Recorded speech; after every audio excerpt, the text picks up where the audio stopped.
Popcorn World.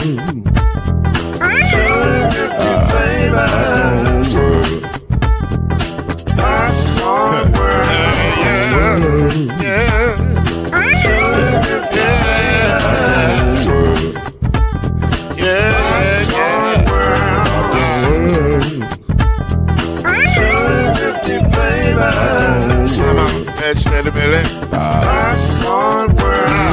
Can I make you groove now? Yes, I can. So you can get this groove in a bag of a can. You can make it round the world when it holds in your hand. Popcorn World. 250 flavors gonna make you smile. 250 flavors gonna make you smile. 250 flavors gonna make you smile. I said popcorn make you smile. Ah.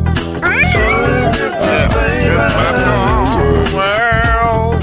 Popcorn World. Popcorn World.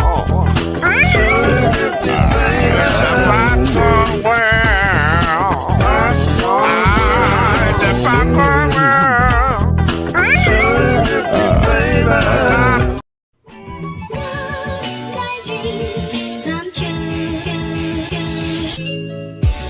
Now it's time for Believe in the ACC with our starting lineup.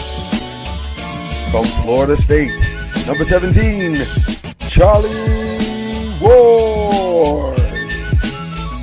From Morehead State University, number 50, Lloyd Stan. And from Murray State University, number 2, Kendrick Haskins. Get ready for the best sports show about the ACC in all the land. Believe in the ACC starts now.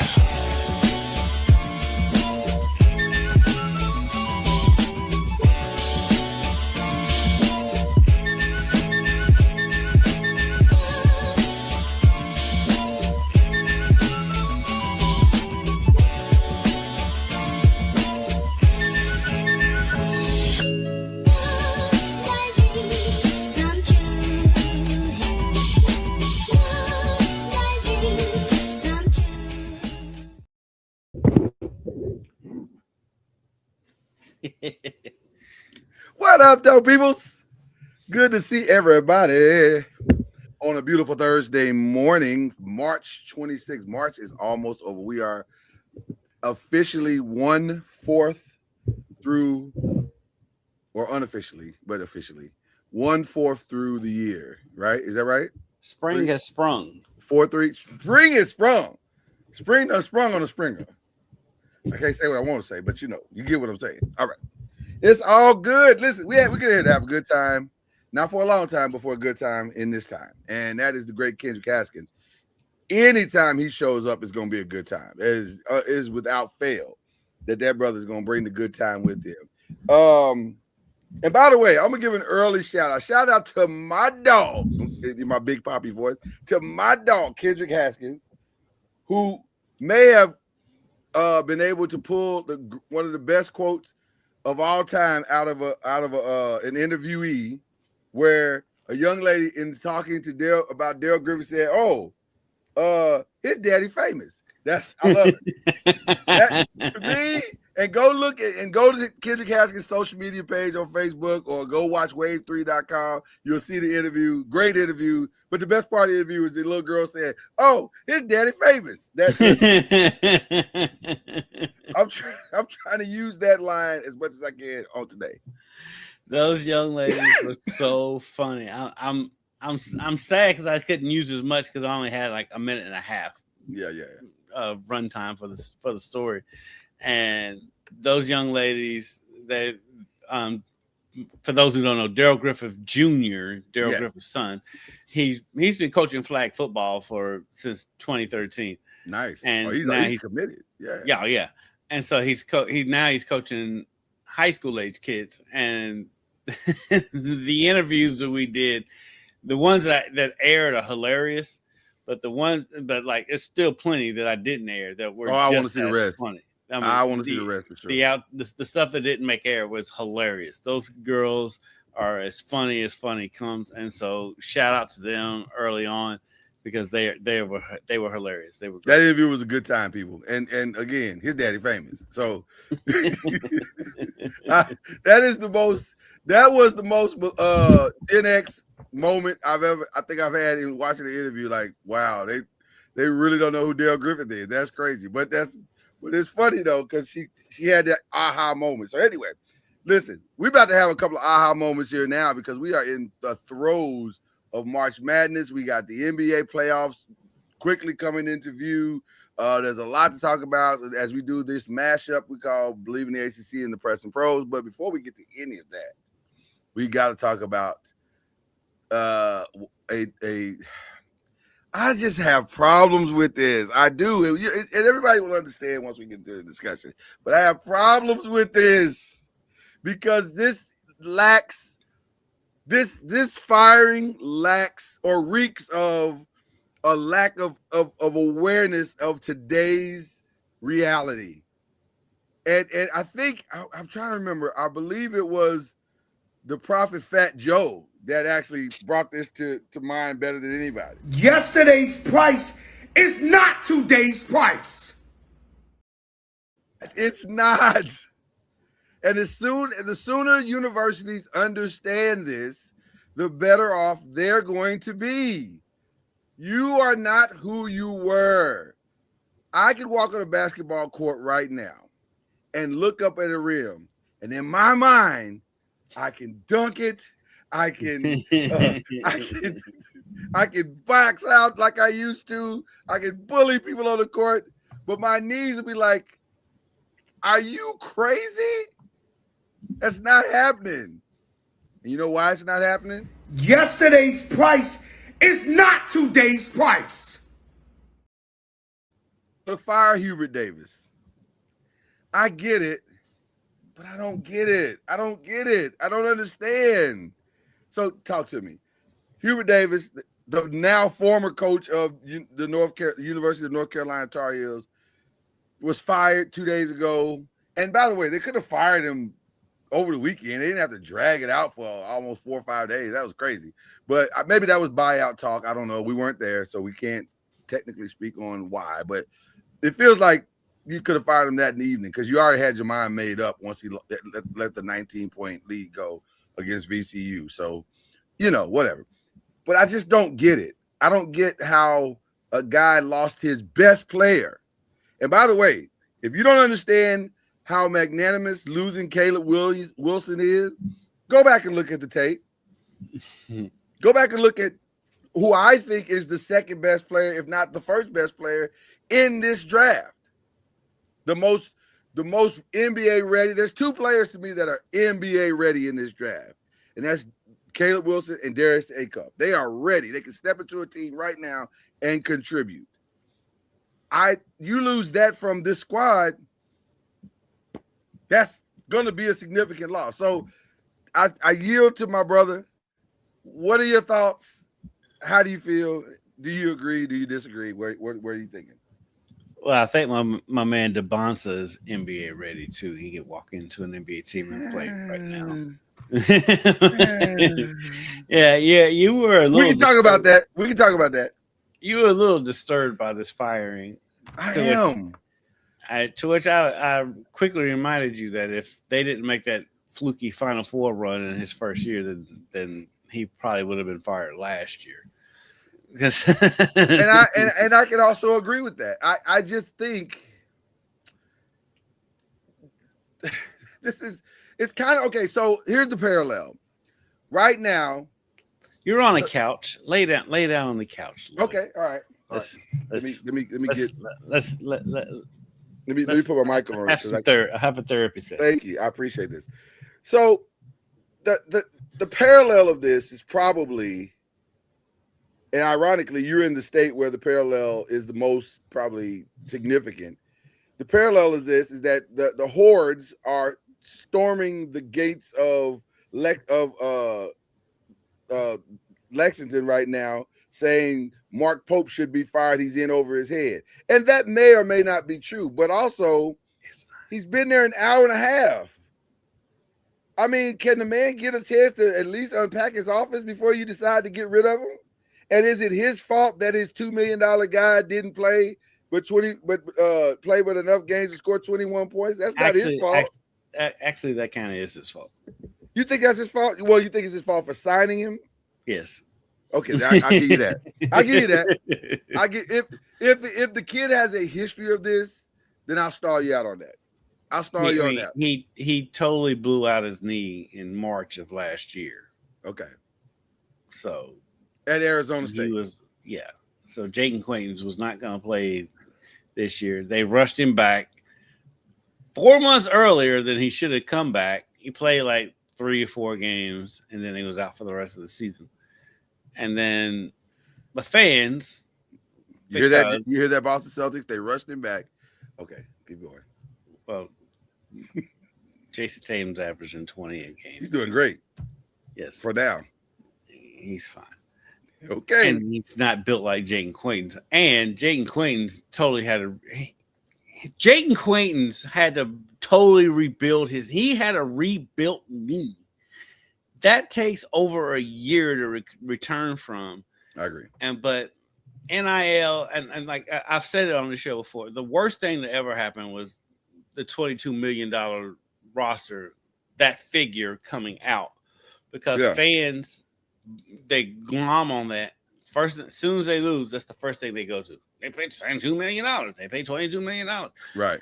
And for Jaden Quaintance, who I feel sorry for, because he's like, he's doing the best he can. He's doing the best he can. And like now with injuries and this NIL period that we're in, for some reason, fans don't think players are supposed to get hurt.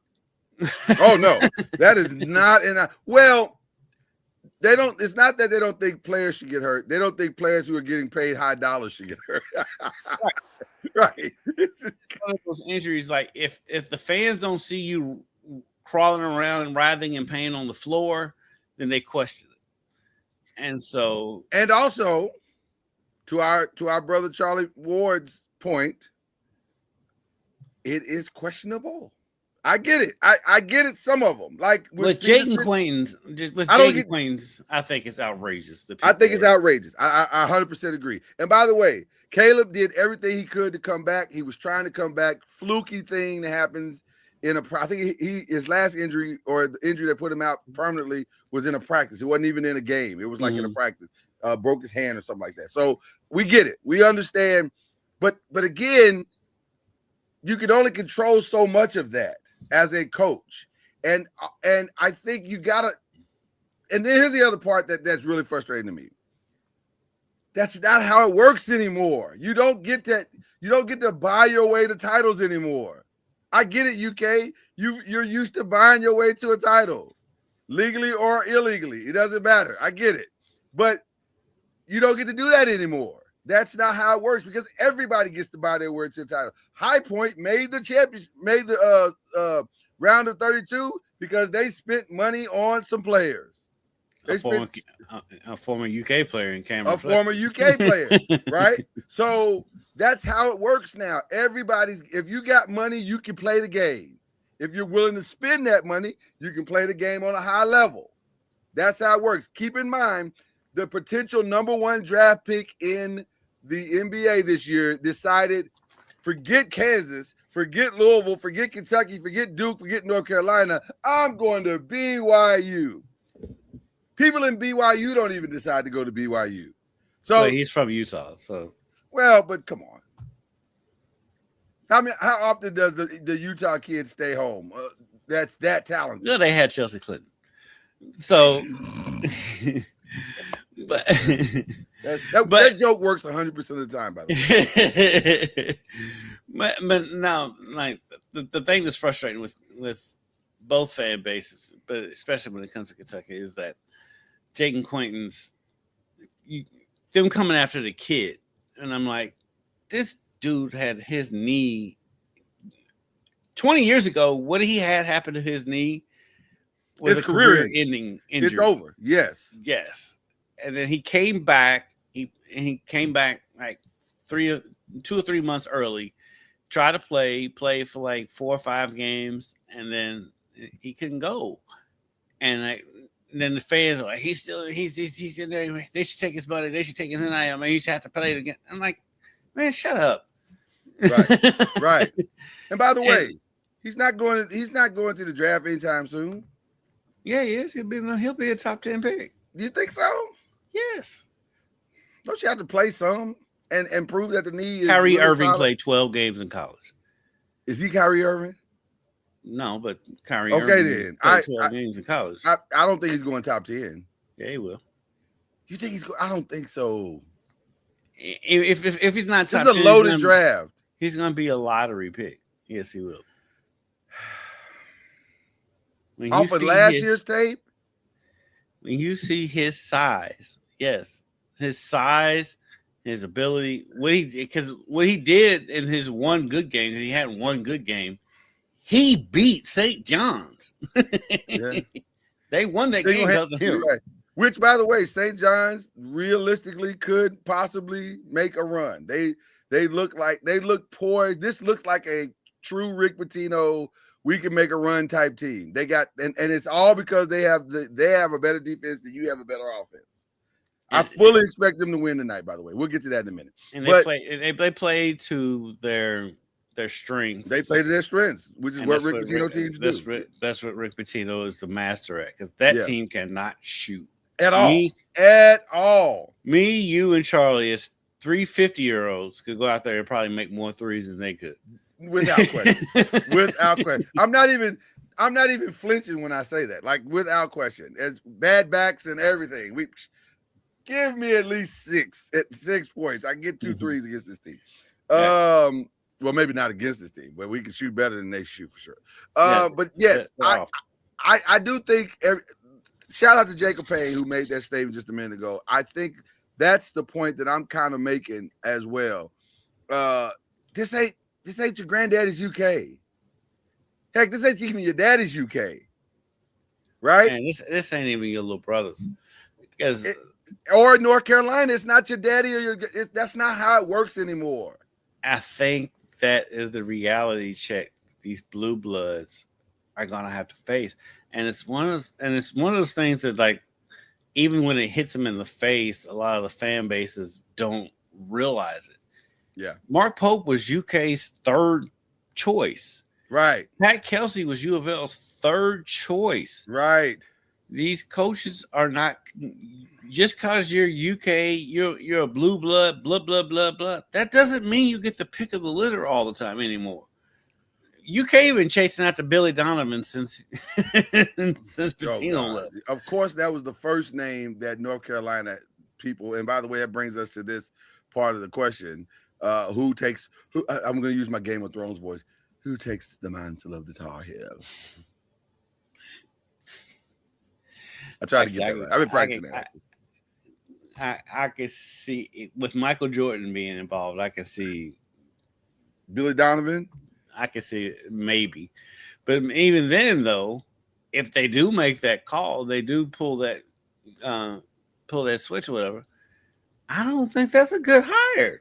Billy Donovan been out of college basketball for almost 20 years. I don't either. I don't understand the college basketball obsession with Billy Donovan whatsoever. Well, because he won 2 back-to-back. He won 2 championships back-to-back. But also he won it, like you said, 20 years ago. None of these kids were alive when he won it.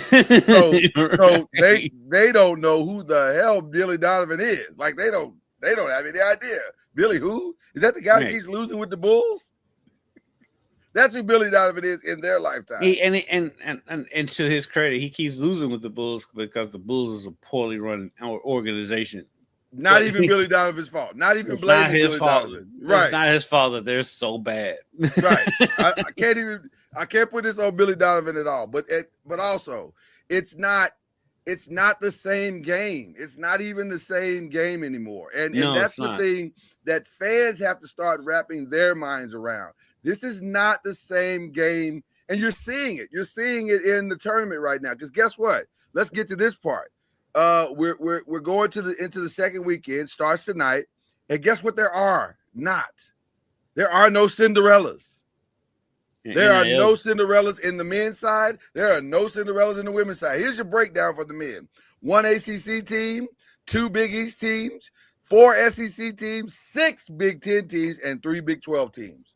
None of them. And the lowest seed is a 10 seed, Virginia, who, by the way, is in the ACC.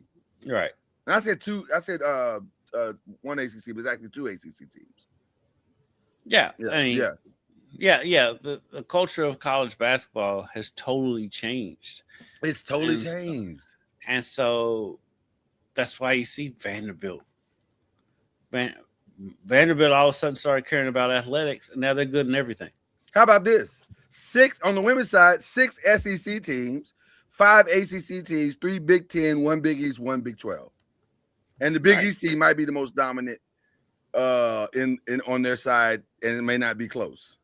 If you go by week 1, they are the best team in. And it's goofy that they're still in the Big East if you think about it. It's because essentially the Big East is a mid-major. Yeah, it's ridiculous when it comes to women's college basketball. Yeah, but Connecticut is no Cinderella by any stretch of the imagination, right? But that's what I'm saying. It's not the same game anymore. And guess what? It's only going to become, not to say worse, but it's only going to become. There's only going to be more parity as more teams start to figure out how to make the NIL and they get more creative. And as long as there's nobody who's going to regulate this, and it appears there's never going to be anybody to regulate this, then it's going to be whatever it's going to be. And teams are going to matter of fact, another early shout out to Darius Acup, who signed his Reebok deal. Were you aware that Allen Iverson was one of his mentors? Not until I saw that meme or GIF or whatever you call it. That explains so much about his game, because he has an Iverson, not saying he's as talented as Iverson, so don't do that, people watching. I'm saying he has an Iverson type mentality in that it's always it's intelligent attack at all times. And that was Iverson. Iverson was about intelligent attack at all times. I'm coming at you. I'm putting pressure on you. You can't stop me off the dribble. I can score what I want, but I can also make plays for my guys. That's Darius Acup all day, every day. And so it's interesting to me that this is where we are across the landscape, because if you can just get one of those guys, and God forbid you get 2 of those guys on any team in the country, you're going to be able to compete. That's how it works now. You're going to be able to you can at least get to the tournament. You can win your mid-major. You can still, but somebody's got to be willing to put the money up for you to get them. That's the X factor. Somebody's got to be willing to put the money up for you to get them. And if you can find it, like a High Point did, like other teams are doing across the country. Sacramento State, I think is the name of the team that Shaq is like the general manager of. Like at some point, Shaq might say, "Be like, I'm gonna put the dough up." And if we see somebody and we can steal somebody that's willing to go, make a legendary moment happen in a place that is least that's unexpected, then I'm sure Shaq would be like, "I'll write the check." Because guess what happens to that kid? That kid ends up where? At Reebok. Right. And Acup, I do want people to pump the brakes on Acup being the best point guard that Calipari ever had. I mean, like let's Yeah, I don't know if it's that yet. Let's slow down on that. Yeah. I don't know if it's that yet. This man coached Derrick Rose, John Wall. Yeah. Literally the current MVP is Shai Gilgeous-Alexander. Let's pump the brakes. That's everybody. Everybody these days are prisoners of the moments. The best I'm willing to give him is that he is my best player, or my top 2, top 3 player in the NBA draft. I know you and Charlie are big DeBonsta guys. Because we know how to say his name. Well, I do now. It took me a while, but I got it. You just call him DeBonsta. To it. Is it DeBonsta? DeBonsta. Is that right? That doesn't feel right to me. DeBonsta with an S, with an S-A, not an S-T-A. Yes. Look, don't be mad at me if I'm getting my Charles Barkley on right now, okay? That's just what it is. But he's been the number 1 pick in the draft since DeBonsta. Okay, I got it. I'm sorry. I apologize to the young man. I committed to BYU on first take. I was busy that day. I was doing stuff that day. I didn't watch. I listen, to me, as far as NBA ready players, and listen, I fully understand the kid's 18, so I'm gonna stall him out on that. Like he's not, he's got a lot of growing to do. So I get why everybody is so hyped up on him. But right now, plug and play, to me, the best plug and play players are Caleb Wilson and Darius Acuff. By the way, just to pivot just a little bit as we talk about who the number one pick of the draft is. Did you watch Peterson play against St. John's? Were you able to watch that game? I know you were on the road or whatever. Were you able to see any of it? I saw bits and pieces of it. So everybody kept waiting for him to have his moment. And I heard a lot of announcers say we were all waiting for him to have his Darius Acuff moment, and he never had it. And I watched the game, and he got his points, and he led his team, I think, in points in that game, if I'm not mistaken. But it was never like that moment, and I don't think he did anything to quelch the noise that he is not a true dog type player. Like he's not the guy that's going to take your franchise and elevate it to different levels, which is interesting to me because I wonder, here's a kid that coming in, well, I would say middle of the season, DeBonsa, I'm kidding it. He and DeBonsa were right there neck and neck at one point. And I would say him, Caleb, and DeBonsa were all together. And then all of a sudden, it's like he fell off a cliff. It's like everybody, because he checked himself out of games, and it was kind of a weird, it was a weird atmosphere around him. And again, maybe legitimately checked himself out of games. I don't know. No one knows except him. But it's interesting. I don't think this tournament did anything to help him. But where would you place him in your? I know this is way too early. But where would you place him right now? Is he a top 5? Is he a top 10? Top 5. You have no concerns about the motor, no concerns about the desire. NBA drafts on potential. He'll be a top 5 pick. You still think somebody will bet on him? Yep. Boy. The tape, the one thing that makes me nervous about that kid, what's going on with that kid, is that the tape doesn't justify it. It just doesn't. There's no. But it does. Though. It justifies his ability. It does not justify where you take him. Like if you're taking a top 5 player, you're essentially saying this kid can come in and be a starter on my team right now, and be an impact player. Yeah. I don't.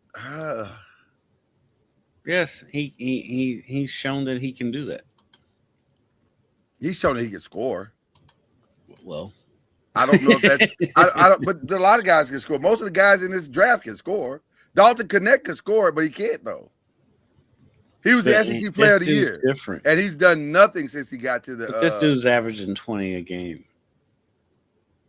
He averages 20 points in 29 minutes. Hold on. 44% field goal percentage, 83% from the line, 38% from 3. I don't know. Let's ask a coach. We need a coach. We have a coach? Oh, we do have a coach available to us right now. Coach Charlie Ward is here, the head coach of the Florida A&M University Rattlers. That's a different logo. Hold on, we gotta spot that logo. That's different.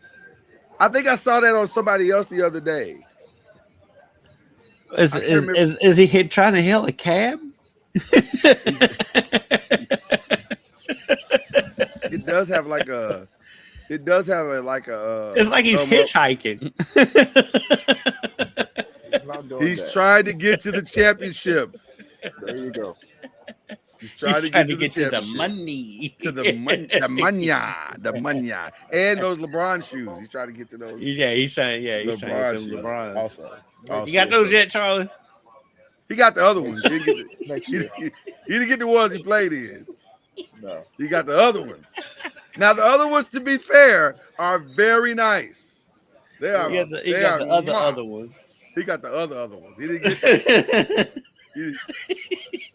What do you have to do? We need a meeting with LeBron immediately.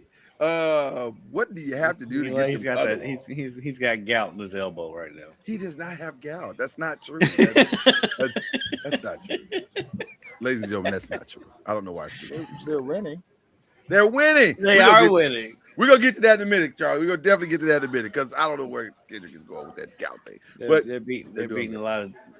No, they're not. No, they're not. No, they're not. Don't do that. Don't do that. They're beating playoff teams. They're beating playoff teams. Every team they beat is a playoff team except for one. The Pacers are not. Except for one, I just said. And they lost to the Pistons. That's a playoff team. They're actually number one in the Eastern Conference. Cade Cunningham has a collapsed lung and did not play in the game. You know what? You know what this is? You know what this is, Charlie? See, he can't talk about his Grizzlies at all. Matter of fact, shout out to John Morant, who's done for the year. So job been done for the year since January. Oh my God, John has been done for quite some time. Anyway, we digress. Charlie, we're gonna back up a little bit because we love getting your opinion on these things. Hubert Davis, what are your thoughts on the firing? I think he's a byproduct of the times that we're in. Yeah. If people don't see progress in their eyes in the sense of trying to move the program forward, they don't care. Hold on, Charlie. Are you in a safe space? He's in an airport, so okay. I just heard something that was halfway between a door opening and a screen for help. So I didn't know if you. All right, there you go. You're fine, Charlie. I just want to make sure you're in a safe space, brother. Okay, let's go. Yeah, I mean, all right. Like sometimes they don't care if your best players aren't playing. Yeah. They don't take some of that stuff into account. And I mean, for you to have, we've seen guys get let go or coaches get let go while deeming to have some success from a record standpoint. Mm-hmm.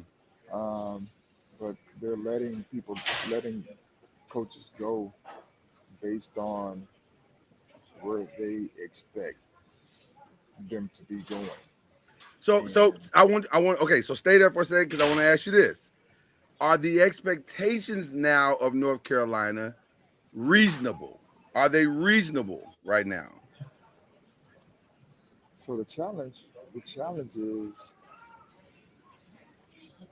trying to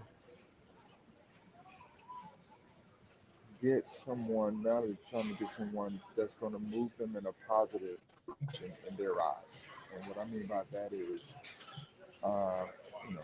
North Carolina had a decent year this year, but they're looking at Duke. They should be at the top of ACC. They shouldn't be losing in the first round of the tournament to the lower seed in a sense. Right. So that in their eyes, they're trying to find, they're going to be looking for someone that can help them move in a direction that they feel is beneficial long term. And as we've seen before, sometimes it works. Sometimes that's exactly right. And by the way, your well, he was never your teammate, but I'm sure you know him or whatever. But Kenny the Jet Smith, in my humble opinion, would be an awful hire, equivalent to Kenny Payne. He'll get the players. He'll get players. He's in his 60s. Well, I don't even think it's an age thing. I just don't think Kenny has phenomenal relationships. Everybody knows that. Stephen A. Smith threw him out yesterday. Kenny, you're right. Stephen A. Smith threw out Kenny the Jet Smith as the guy to succeed Hubert Davis, which I thought to myself, that is ridiculous. Because does he have great relationships? San Antonio. Who will be taking a carry-on bag if the city buys for? So Charlie's not going to San Antonio. He's not going to San Antonio. He's not going to San Antonio. Does Kenny have great relationships throughout the AAU circuit? Absolutely. He probably knows every high school coach from New York to LA. Like, I get it. But that does not necessarily mean that you can step into a hornet's nest like the expectations that are of North Carolina. And by the way, to Charlie's point, maybe even some unrealistic expectations. Like, I just don't think you can be what you were. Now, shout out to John Shire, who through Smoke and Mirrors has made it look like he really is doing a phenomenal job. And I guess he is, because he's getting top players every year.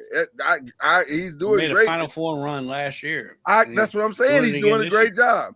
But again, if the expectation is title, then he's not winning titles. So neither one of them are winning titles. It's not Smoke and Mirrors, though.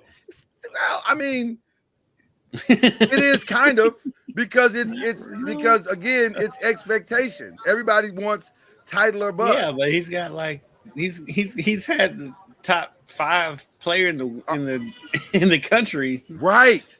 But that's not Smoke and Mirrors. Hold on. Smoke and Mirrors is doing it with runts. No. You're making my point for me, because it is Smoke and Mirrors if the only expectation is title. You've not heard the rumblings of everybody this season saying, wow, is John Shire really the guy? Because if you look at what Knipple is doing and you look at what Cooper Flagg is doing, why didn't that result into a title? Well, Cooper Flagg got hurt last year. I agree, but that's not how it works.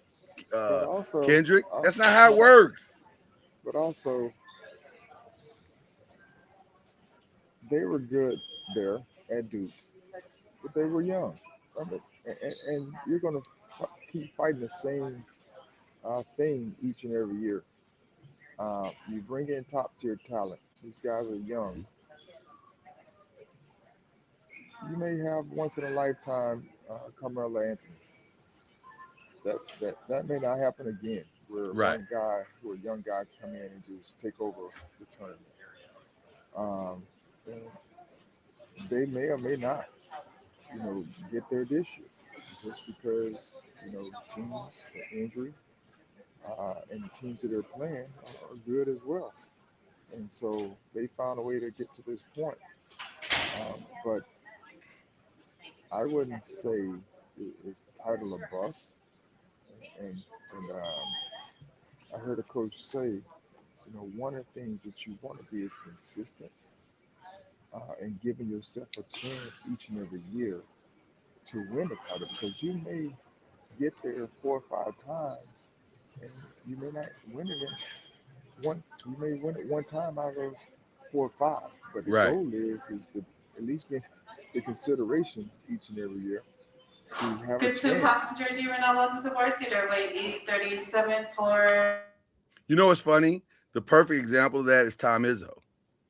Like he as many times he's been to a Final Four or Elite 8 or whatever, if you look at the realistic record, he's only won it one time. But I guess what I'm saying is, you and I know that, Charlie knows that, we all understand that, we all think with a rational mind.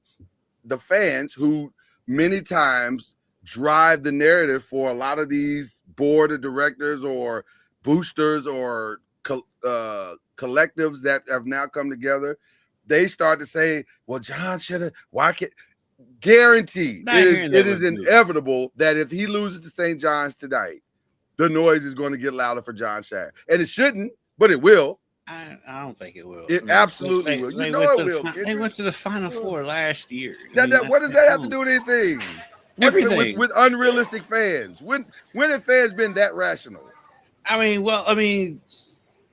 If that's the case, with you Duke live in the fans, state where it's never that rational. Yeah, and I laugh at them too. Right. Because I think they're goofballs too. Right. Duke hadn't won a championship since what? I think it's 2016, 2017, yes, or 2018 maybe. 2016 or 2017, I think it was. But that's my point. It's not the same. They lost to Princeton when Coach K was at Duke. And that's the point that we're all making. Fans got to stop. Everybody's got to stop and take a step back and say that's not how it is anymore. Those factions of fans have always existed. It's just now they have a voice because of social media. That's my point. Yes. But like Kentucky, for example. They've been on the drive for 9. We're going into year 15 for that. Right. Because they ain't won since 2012. This is the longest drive ever. Right. Jesus, this drive You could have drove to Tokyo and back. around the world at this drive. But if fans' expectations, they're always going to be out. There's always going to be that faction of fans whose expectations are out of whack. But like with John Shire, like he's fine. He should be. He should be. But y'all know how this works. Caleb Foster is literally out, and it has dramatically changed. Yeah, I think they're going to lose to St. John's. I 100% agree. And so, but that won't be the narrative. The narrative be you had Cam Boozer, you had Caden Boozer, you had this, why didn't you win? Because I just lost my freaking point guard. That's why I lost. He's the engine that drove the train. I don't hear the cries and the screams for Shire as much. No, not yet. Not yet. I agree. Because I've been hearing a lot. I hear more praise for him, and well deserved. Because if you look at it, there was no drop off from Coach K to John Shire. There wasn't. And so I hear, of course, because I'm in the state, but I hear these crazies around with Kelsey and Pope. But as soon as one of them, if you make a Final Four, that should quiet it down for quite some time. That quiets it down. It should. We've talked about it on our text. Like Hubert Davis, by North Carolina standards, probably would have been fired last year, but he made a Final Four run. He made a championship game run in his first year. And so being a college coach today, you're 100% correct, Kendrick. Being a college coach today is the equivalent of the scales, the imbalanced scales with the balls. If you win, you're doing okay. But if you start to lose, they take them ball, and all of a sudden, that Kurt Signetti threw it off for everybody. Oh, he messed up so the game bad. For everybody. He messed up the game for everybody. So bad. It is so bad right now. But that's our managed member sitting in group 6. If you're not already a managed member, you can join for free at aa.com/traderow. That woman been quiet this whole time until you didn't really talk. I know. And by the way, Charlie Ward, watch this, kid. And by the way, Charlie, you didn't do anybody any favors either, Mister. I had success in my first year in the SWAC. See that to me, again, it is something that you have to do consistently. Right. And people's expectations are that is what you're supposed to be doing every year. And as you know,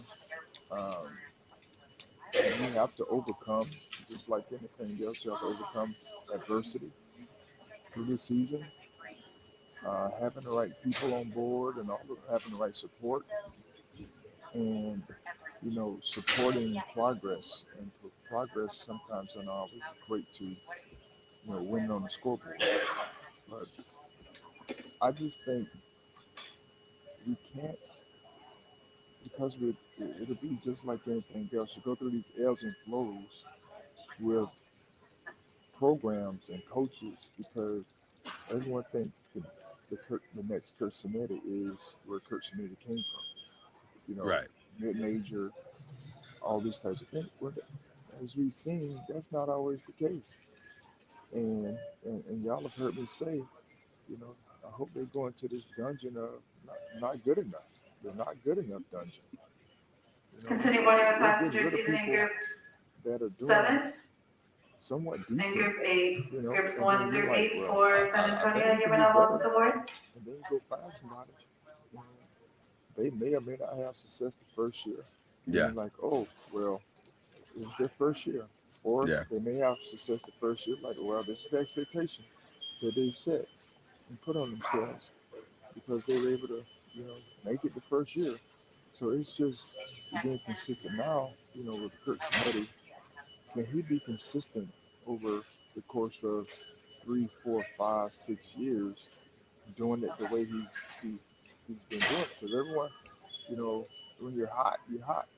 Everybody wants to try to mimic what you're working to do.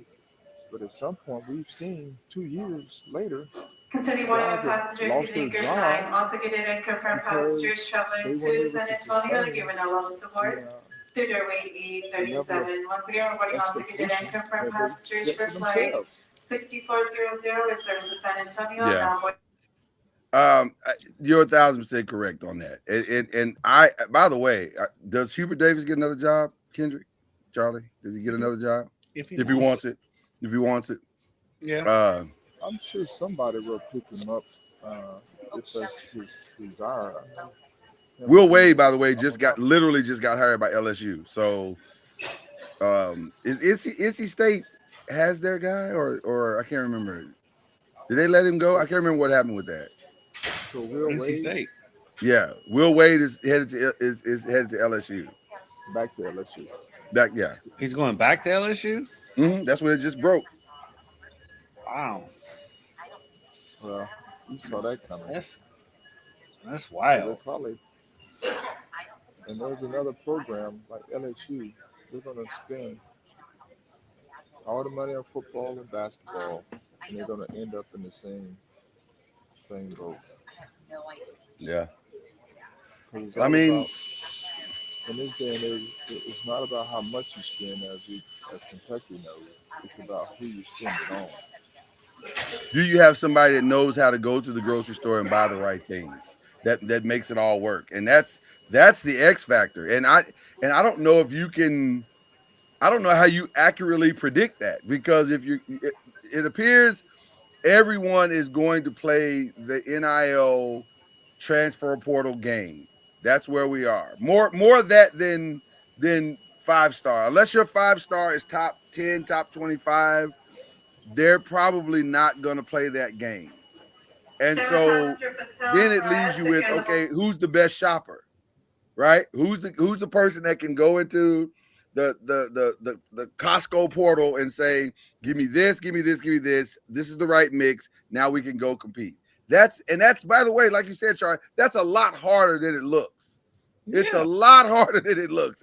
And those who think they got it figured out find out very quickly. And just like you spoke eloquently about this morning, Kendrick, Mark Pope found out real quick, it ain't that easy. Just if a can has a damage, it probably has a damage. And it's not that easy to get what you need out of that. And he came out and he was saying that he wants players that want to play for Kentucky because of Kentucky's tradition, blah, blah, that is blah. not the problem. These kids don't care about tradition. And that's not the problem. Let's be clear. None of these kids care anymore about tradition. It's not how it works. Like, there are very few kids that go to a school today because that school is the school I always wanted to be at. That's not how this works anymore. Who's giving me the best offer? Where's my best opportunity? Who's giving me a scholarship offer? Who's my last resort? Those are the reasons why kids are ending up. What coach can get me to the NBA? Those are the reasons why kids are going to school right now. The school has very little to do with the NBA. It's got just who's going to give me a check. Well, for a lot of them it does. For a lot of them it does that path. At that level, because they know they're going to the league anyway. So this is about the check. There's some truth to that too. You're right about that. You're definitely right about that. So go ahead. So the next wave of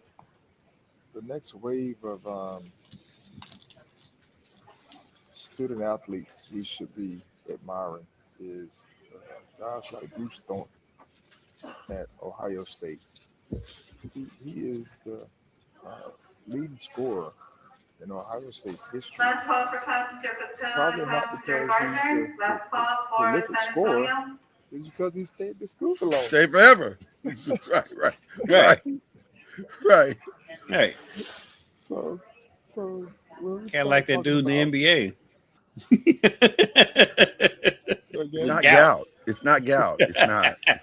I know you keep trying to say that, but it's not gout. It's not. Charlie, don't let him convince you that it's gout. It's not gout. Despite what Kendrick says. Gout in his elbow. It's not gout. I don't know why I keep saying that. It's not gout. Stu missed 4 games. Faking an elbow injury. He didn't fake it. It was very hurt. It was very, Hit very hurt. his elbow on a shoe.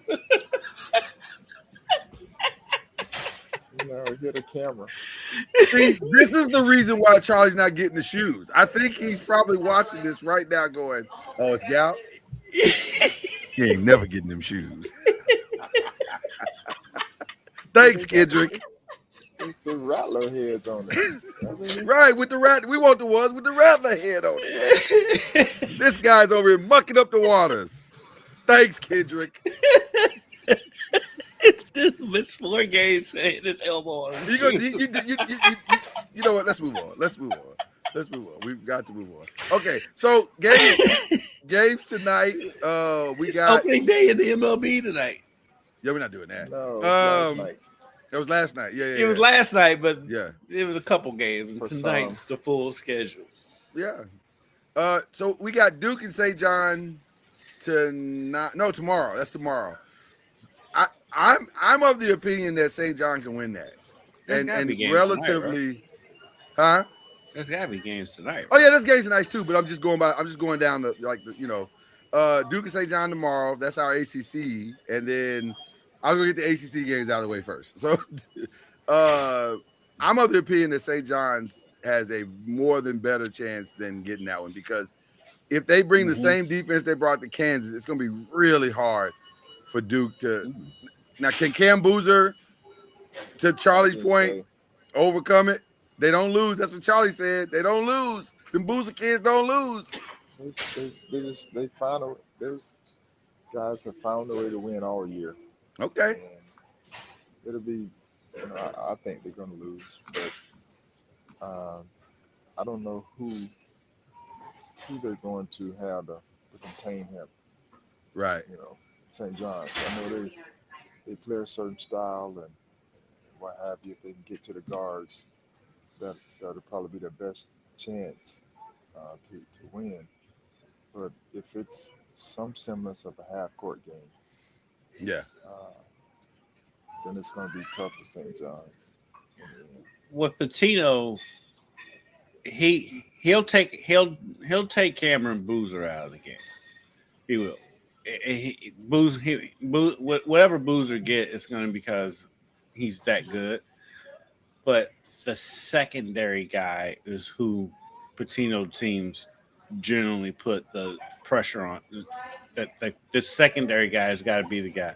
So it could be the other Boozer kid. It could be who is that? Right. It's exactly. It's got to be Caden. No. It doesn't have to. It could be. I think it's got to be. It could be Brown. It could be Malik Brown. It could be Dame Sarr or Isaiah. Look for one of these three: Isaiah Evans, Dame Sarr, or Malik Brown. If Duke wins, one of those three is going to be the one. It's not going to be Cameron Boozer. It's going to be one. No, it's not going to be Cameron Boozer. It's going to be his brother. I think they're going to put so much pressure because his brother's got to be the one to the pressure's going to be put on him, because they're saying, okay, nobody else can beat us but Cam Boozer. That's what Rick is saying. Nobody else can beat us but him. Everybody else. Rick typically takes out your best player, and that's exactly right. So somebody else. Somebody is going to have to make plays for everybody else, and it's that kid, and it's him. And I just don't think he's experienced enough to do it yet. I think it may be Isaiah Evans. But he doesn't shoot well enough to do that.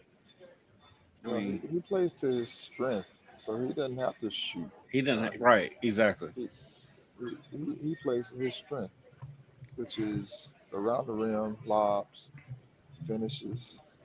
He can handle the ball. He does his job.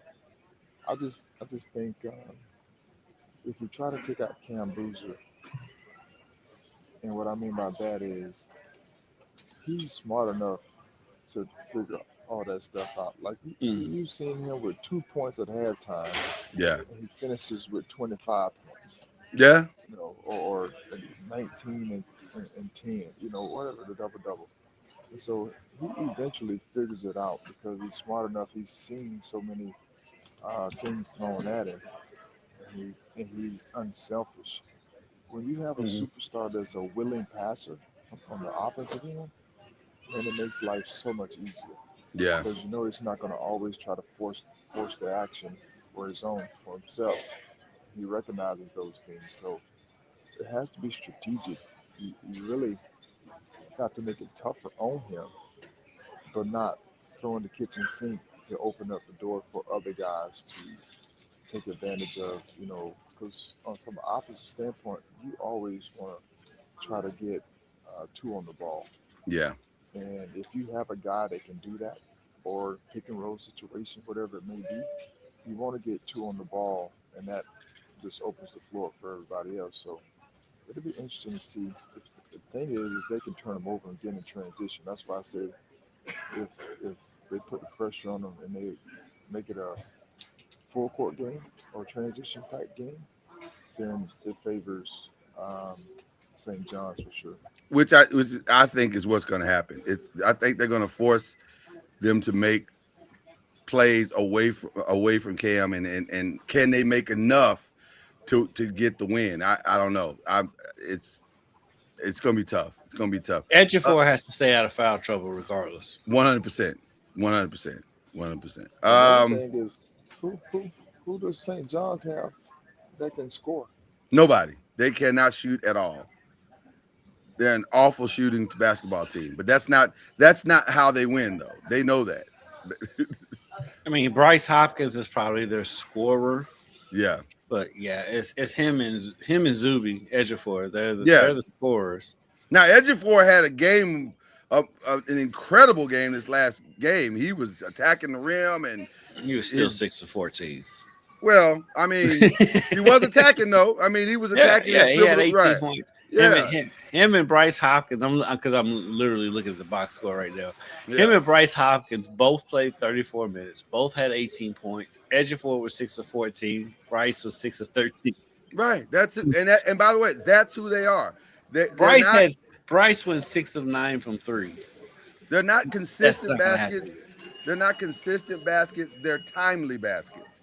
Yes. And that sometimes is better than consistent baskets, because if you can score when you need to score most, then that helps tremendously, right? I mean, look at Darling. He scored when he needed to score most. His only basket of the game. Didn't hit a point, and got the 1 point that they needed. So, so there you go. So it's interesting. By the way, I apologize. Earlier I said that I got completely. Obviously, I'm having a brain moment, an old man moment. We owe. The 10th seed is over on the women's side with Virginia, not on the men's side. So I apologize for saying that, but that's our ACC game. So hopefully it will go well for Duke and for our benefit. Although from a nostalgia point, I kind of like seeing Rick win. It's kind of cool. The other game, now the games tonight is Arizona, Arkansas. They got the 8:45 game. I'm gonna be honest with you. This just comes down to one or two things, and it comes down to, can Arkansas's bigs slow down Arizona's bigs? If they can't, then they're gonna lose. Cole's gonna have to be big in this game for Arizona. This is the game I think where Cole Peak is gonna have to shine, because they're even at pretty much every position. So I think Cole Peak's gonna have a big game. I don't think Arizona has an A-cuff plan. He's going to do what he does.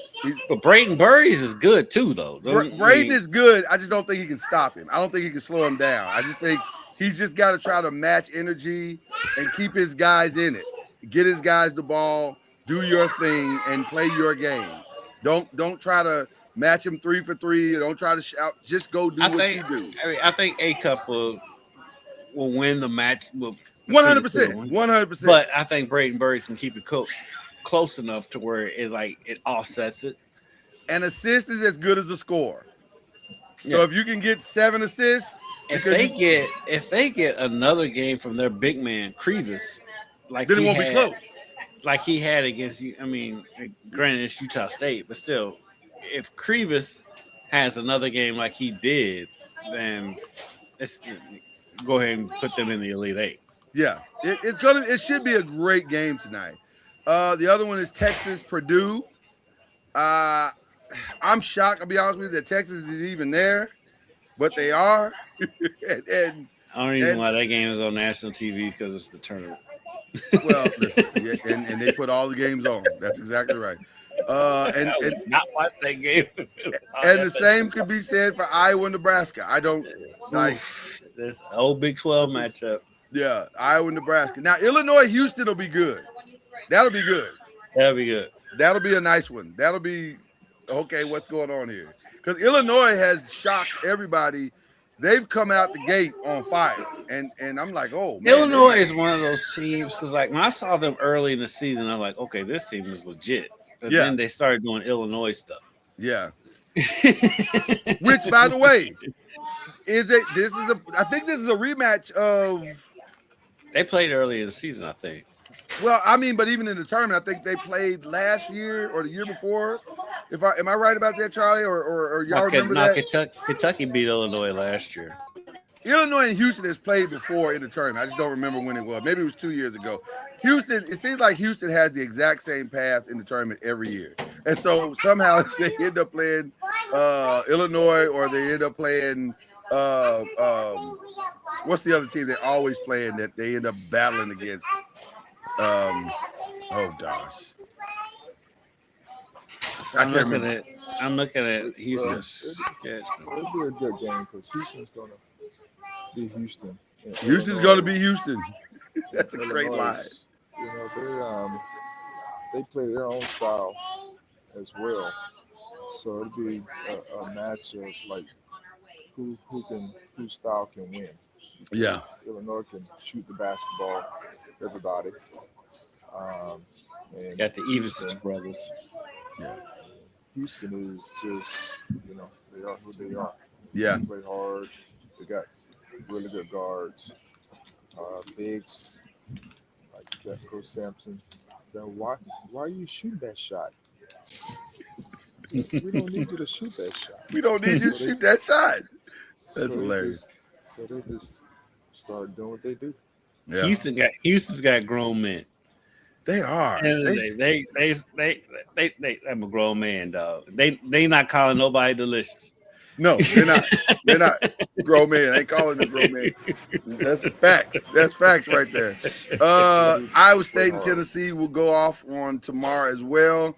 That should be interesting. Although I think everybody's as surprised to see Tennessee in this matchup as anybody. And then the other game tomorrow, the last game, is Michigan, Alabama, which I'll be honest with you, I'm a little shocked at that one because I thought Alabama was in such turmoil that they wouldn't be able to find themselves. And not only have they found themselves, but they have rallied. Now, they have been the benefit of great scheduling also because they got Hofstra and they got they got Texas Tech, so that helped out. They didn't exactly go through Alabama didn't exactly go through a gauntlet to get here. But athletically, they match up athletically with to be able to play Michigan. Look, I was big on Alabama early in the season. I'm still scratching my head to like what happened with this team. I do think that experiment with when they brought the guy in from the G League, I think they kind of threw off their chemistry and rotations or whatever. It did. But I was high on Alabama earlier in the season, and it looks like it's coming back because like fine line. Right. He's as good as anybody in the backcourt, and so I think that game's going to come down to the end. Michigan, Alabama, because Alabama has the horses to run with Michigan. Absolutely. I would not be surprised if Alabama pulled off the upset. It could get interesting on that one. Let's jump over to the women's side real quick, where we got some potential matchups and also matchups. Go ahead, Charlie. Has Michigan lost by less than double digits? I don't think so. I think Michigan is won. Have they won by less than double digits? No, Michigan has played as well as anyone has played, if not better than most ones have played. But they played Howard in St. Louis, right? So we gotta also look at that. So that's in the tournament. Yeah. Before that, Yeah, man, the Big Ten tournament. Michigan's been phenomenal all year. Michigan blows people out. They don't win. They don't play close They've been games. consistent. Yeah. They've been consistent all year. Yeah. It's a reason why. Yeah. They have guys that can get things done. 100%. On both ends, and so they're playing at a high level. So it'll be interesting to see if they can keep it up. But they've been consistent all year. Yeah. Which brings us to the women's side. The sacrificial lamb for tomorrow for the ACC, North Carolina, and UConn. And by the way, we got to address the elephant in the room. I forget the name of the coach of Syracuse. God bless her. I understand her complaint. I get it. And she's not, in theory, wrong. It feels I can see how it could feel like an attack. I can see how I can feel. Her complaint was every year. Have to play Syracuse in the tournament every year. It's a personal attack. Right, she got to go play UConn every year in stores that they make the tournament, because that's the way the women's game is set up. It's set up around fandom. It's set up around if you get the number 1 seed or you get a top 4 seed, then regionally they go to the most attractive locations, and so stores is consistently where they end up going, and Syracuse is closer to stores. So I get her complaint in the sense of theory, and also it's what it is. It's your game, and so you got to figure it out. Like it probably does suck to have to know that you're going to probably be out either in the first or second round every time you play. That probably does feel awful. And also, that's how the game is. So I can't really get all the way on board with what she's saying.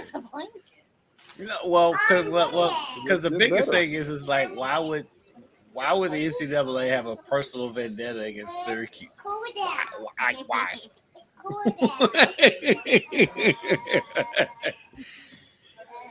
I'm not sure. My thing is better your position. Right. There is a path. When in the regular season, and you can host. There is a path. Now, by the way, she has a freshman young lady that's really good. So I think she's starting to hopefully put the pieces together to maybe have something so that she doesn't have to keep experiencing this.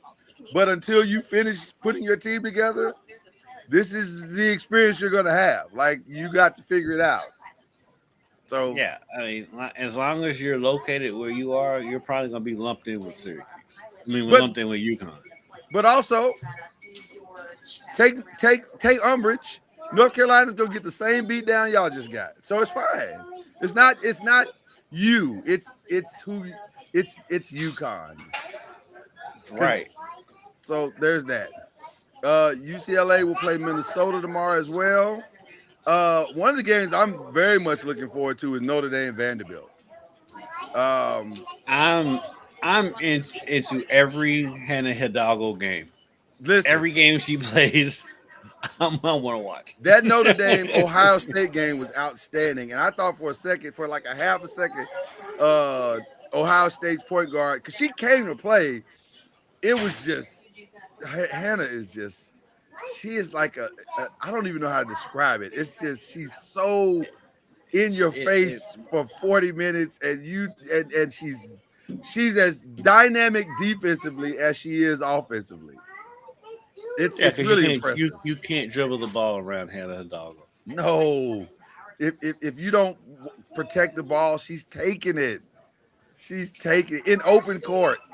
She's taking it. Every single time. I love watching her play. But I am curious to see how she and Michaela Blake lock up tomorrow. I'm gonna be right there in front of the TV for that one. And then Duke LSU got the late game tomorrow night. Duke's defense versus LSU's offense, basically. Can LSU? I think I like LSU. Pull it off. I like LSU in that. You like LSU in that one? I think so. Charlie, you agree with that? Duke over LSU in that one? Oh no. Or LSU over Duke in that one, I mean? I like Duke.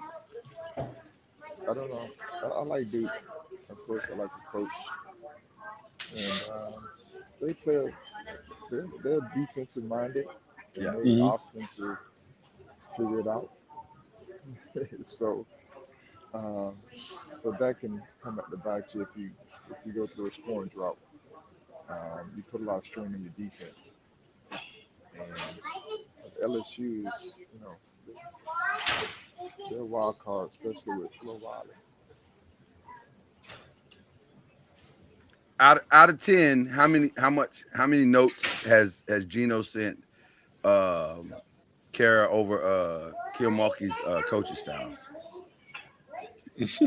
Out of 10. If you had to guess. Because you know she's called. You know she's I don't called. think Kara's called. You don't think she's called? No, She wants to make her own way. She wants to make her own way. Her own way. Yeah. Okay, all right. I don't know. She about to come. Maybe just a casual conversation. Hey, I'm playing Kim this weekend. That'll be interesting to see, though. They study. They study. She's probably studied her enough to know Yeah. what they're doing. So Yeah. they don't need to call in nobody else. Okay, all right. South Carolina, Oklahoma. They got the Saturday game, as well as Texas and Kentucky. Shout out Peyton Burhost. Yep. And then the other two ACC teams, TCU and Virginia, they have TCU Virginia has the late afternoon game. Louisville, Michigan has the early game on Saturday. That'll be a good one. Size versus I give Louisville a shot in that Michigan game. absolutely have a puncher's chance. They have a puncher's chance. They need Amari Berry to play a better game than she did against Alabama. She made the 2 free throws down the Made the stretch. 2 free throws. But she struggled most of that game. She did. And then I need Alif Istanbululu to not fall down 5 times. Yeah. Because She got up 6 though. She falls down a lot. We asked her about that after the game. After Did you? Alabama. Did they? Yeah, we asked her. What was her response? I'm just out of curiosity. We were like, you fall down a lot. I've never seen a big fall as much as she does. Yes, you have. His name is Anthony Davis. Yes, you have. No. Anthony Davis falls a lot. No, he gets hurt a lot. He doesn't fall down. He fell a lot. I'm a Laker fan. I watched 90% of his game. He fell a lot. Watch. He's good for 5 falls a game. Watch Alif No, play. that's number 23 for the Lakers. So he falls a lot too. And then he gets up. Yeah, he falls a lot. Sometimes he stays down. Right. Well, that's the old man in him. You don't get up as fast as you used to when you're older, Charlie. You know that. Like that pop up ain't the same. Sometimes he don't do it. His gout. Don't do it. Up. See, I actually not to do it. So okay, that's your women in men's tournament. We're moving on. Actually, we're not. We're moving on. We're moving into the NBA. Well, Kentucky has to play Texas in Fort Worth. Right. That's not gonna go well. Yeah, I give Kentucky a chance to keep it close. No, they will not keep it close. Clara Stracker's, she's a problem. She's not Madison Booker. Clara Strack is Dirk Nowitzki. She's not Madison Booker. She's not Kevin Durant. Well, Kevin Durant's not out there either. Madison Booker is the Kevin Durant. Clara Strack. They don't have it. I listen. I'm telling you, Kentucky's going to make that a better game than you think. I'm not saying it won't be a good game. I'm saying they should have lost to West Virginia, but I'm saying I don't think they can win. No, they're not going to win. Yeah. I think that game's going to be closer than people think. All right, fair enough. We'll jump into some quick NBA news. Jump into Detroit. They did beat the Lakers. They did. But other than that, without Cade, right? But other than that, it's not. It's going about what you thought it would go. They're 7-3, so you can't really be that mad at them. They're 7-3 over the last 10, so they're holding. But boy, it sure feels like the Celtics and the Knicks are coming. Like they are coming. Why are the Celtics coming? Well, They're coming because What injection to their lineup did they Oh, get my that God, makes this you guy. believe that they're coming? this guy. What Okay. addition? What Yeah. addition? Mm, Was there an addition? it's the all Celtics? fun and games until Was it's there not. an addition to the Celtics lineup that gives you belief that they can win the Eastern Conference? No, that's not the reason. It's not the sole reason that they're coming. The reason that they're coming is that the Detroit Pistons lost their best player. They lost the guy that beats Detroit. And did the Celtics not gain their best player back? Oh my God. Sure. If you want to say that what he's doing right now, and he's having his worst shooting percentage in his career, you want to say that's the reason why they're coming, then So by all means. we're gonna give a 10-game sample size. Nope, you can't change the narrative. You For cannot his change worst the narrative. percentage. Nope, you can't have it both ways, Kendrick. You can't say he's the You reason can't. why they're surging, but also he's having his worst thing, and now we can't blame him for that. You can't have it both ways. Pick the side. Pick a side that you're gonna stand on. I'm going with 19 points a game and 30 minutes per game. Okay, then there you go. That's where you're standing. Keep that in. Keep that 9 same games. energy. 9 games. We cannot. Keep that same We energy. cannot say he's having the worst season of his career when He he's is only played 9 statistically games. having. It's 9 games. It doesn't change the facts. Lloyd- It doesn't change the facts. The numbers Lloyd, are what what's- the numbers Lloyd- are. Lloyd, what's your middle name? Reality. No. What's your middle name? Because your mama would be calling you by your whole name right now. Reality is what my middle name I'm is. gonna give you Christopher. Oh my Lloyd goodness. Christopher Spence. That's fine. I'll take Christopher. Lloyd But yes, Christopher Spence. We cannot say a 9-game sample is the Nope. worst season of someone's it career. is. It is. It We is. cannot do that. It doesn't change what it Lloyd is. Christopher. Lloyd Christopher. It doesn't change what it is. But we shall digress for now. Lloyd Christopher. Um, A 9-game stretch cannot be somebody's worst season of the career. and yet it is. And yet it is. And by the way, you can see the stress on his face when he's playing because he's like, why am I not hitting? And I'm like, because you're coming back from an ACL in less than 10 months. That's why you're not hitting. But we digress. Can Detroit hold on? That's the real question. Can they hold on to it? No. Well, yeah, I think they can hold on to the number 1 seed. What's There's not Detroit? that many games left. I was gonna say what does Detroit have left schedule wise? That's the real question. They have Lloyd Christopher. They have New Orleans, Minnesota, Oklahoma City, at Minnesota. They play Minnesota actually twice. Then everything else is winnable, probably, or tangible, maybe. It's not great. They got Toronto, they got Philly on the road, they got the Orlando on the road, who's fighting to get in. They're going to give everything they got. They're at OKC on Monday. Yeah, it's going to be tough. It's going to be tough for them to hold on to that spot. Philadelphia, I think, is the team to watch for. Yeah. Because you got arrested, PED-free Paul George.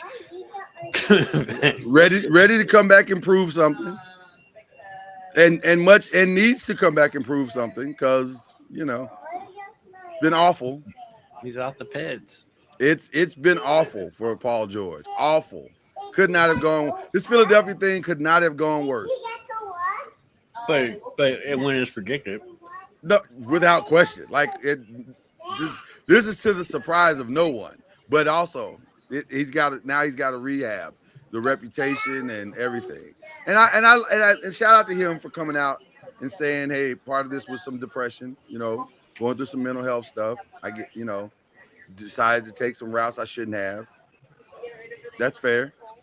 Not gonna blame a man for that. But also it has not gone well. So there's that. This is Kendrick's favorite topic. Are the Lakers for real? It is my favorite topic. It is your favorite topic. Are the Lakers for real? It's like you can set your watch to it. If the Lakers were Every year. If the Lakers win 2 games in a row, ESPN is going to go nuts. If they lose 2 games in a row, ESPN is going to go nuts. Right, they're falling off the cliff. It's the Cowboys. It's I'll say this. Clickbait and gets viewers. It's the Cowboys. I'll say this in as measured a way as I can. They have found a formula that works. Will it work every single time to beat teams 4 times in series? I don't know. I think it's going. I'll say this: regular season. No, I disagree. I think they can win the first round if it's Houston. I think they can absolutely, because Houston's a mess. It's a mess. Houston's playing the Nuggets in the first round. No. They're 3. They're the 3. That's the 4-5. I thought Houston was in the 6th spot. No. Am I wrong? They may be now. When I last checked, they were in the 6th spot. Well, either way, Houston. The Lakers at this point, as you talk about their style, Yeah. they're They're in the 6th position, yeah, but they would play. They're going to play some defense at some point. Right. Well, here's the thing, Charlie. You're 1,000% correct. But what they're trying to do is figure out a team concept where they can hide their inefficiencies. And so far, it's kind of working, but I don't know if it works in the playoffs. Like, it's hard to lie in the playoffs. Because Luka is what he is, and Austin is what he is, and Aiden is what he is. Now, it's worked in the regular season. LeBron is what he is. And LeBron is old. So it's worked in the playoff. I mean, the regular season. And I think it can work in a 7-game series against Houston. Notice I just said Houston. I didn't say anybody else. Because I think Houston's got its own set of problems. But man, I don't know. I don't know if it can work past the first round. I just being honest. I don't know if it can work past the first round. But it's working right now, so, they're probably going to lock, barring a total collapse, which their schedule says they shouldn't have, they'll end up in the 3. Now, if they end up in the 4 and they have to play Minnesota, that could be ugly, because that's who put them out last year. So I don't know. That man, Ant, when he comes back, he's the wild card. He is. Get rid of the board. Well, we're gonna miss you, Charlie, and we're gonna definitely miss the lady behind you. She's awesome. And that baby. That baby is amazing. Thank God for that baby. Yes. Thank you, baby. Thank you, baby. Have a safe trip, sir. Wherever you are going, and we appreciate you jumping on with us as always. May the recruiting land be bountiful for you. Yes, and also if you get lost, just look down on your shirt and do exactly what that rattler is doing, and you'll probably find your way. You can get it right. Appreciate you, brother. All right. All right, brother. The great Charlie Ward, ladies and gentlemen. Always a good time. Always. And his background is as much a character in our show as anything else. It's always a good time. Facts. All right. So yeah, I don't know. Let's talk about your Lakers some more though, because they're funny to me. Well, again, like I said, I think it's working, but I don't. Does it work in a 7-game series? Let's say this: it hasn't. So we'll see. We'll see. It hasn't. It's the same thing year in and year out. If the Lakers win 3 games in a row, ESPN's like, "Oh, they're for real." Lakers lose 3 games in a row, which is, by the way, the normal ebbs and flows for any team. I don't know about that. That's not true. This is not a 3-game winning streak. This is like a 9-game winning streak. That's not normal. Teams don't win 9 games in a row. You know that. You're Grizzly fans. You know that. They lost to the Pistons without Kate Cunningham. They did. And also they beat the Nuggets. Full strength. The Nuggets, though, if we being honest, the Nuggets are a very weird team because the Nuggets They fly under the radar because they're the Nuggets. The Nuggets will lose to anybody. You and I are the only two voices I hear in the zeitgeist of media saying this. I don't hear anybody else saying it. Everybody else, oh, Nikola Jokic, oh, Jamal Murray's got 53. Okay, yes, but also they'll lose to the Grizzlies in a heartbeat. They'll lose to the Pacers in a heartbeut. It does literally, you just said that. They lost to the Grizzlies last Wednesday. That's all I'm saying. So now, granted, they've won 4 straight, right? But the 4 straight against Toronto, Portland, Phoenix, and Dallas. They lost, but before that, they lost to the Grizzlies. They lost to the Lakers in overtime. Yeah, they lost at OKC. They got beat by 39 at New York. Wow.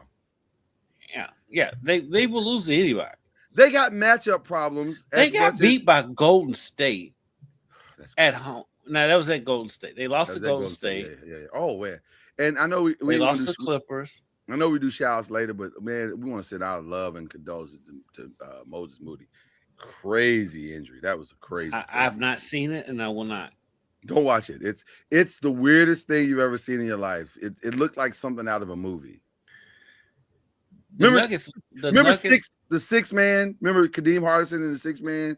Mm-hmm. How he just kind of, for whatever reasons, just passed out, and it was like, what just happened? That's what it looked like. He was going up for a dunk, and it was the weirdest, craziest thing. How about this for an oddity? Okay. The Nuggets, who we just said will lose to anybody, lost at home to both Charlotte and Atlanta by the exact same score. 110 to 87. Wow. But that's the Nuggets. That's who they are. The Nuggets will lose to anybody. That's who they are. The Nuggets lost at Brooklyn. Yeah. They lost by 24 at Miami. They lost at Orlando. They will lose to anybody. So. It feels a lot of times like the Nuggets' only goal is to stay out of the play-in. Like, other than that, they don't really care where they land. They don't care if they have home court advantage. They just don't want to be in the play-in. As long as they achieve that, they're fine. They're happy. And they probably will achieve that. Like, although their schedule is not favorable, I think there's some tough matchups coming down the stretch for the Nuggets, if I'm not mistaken.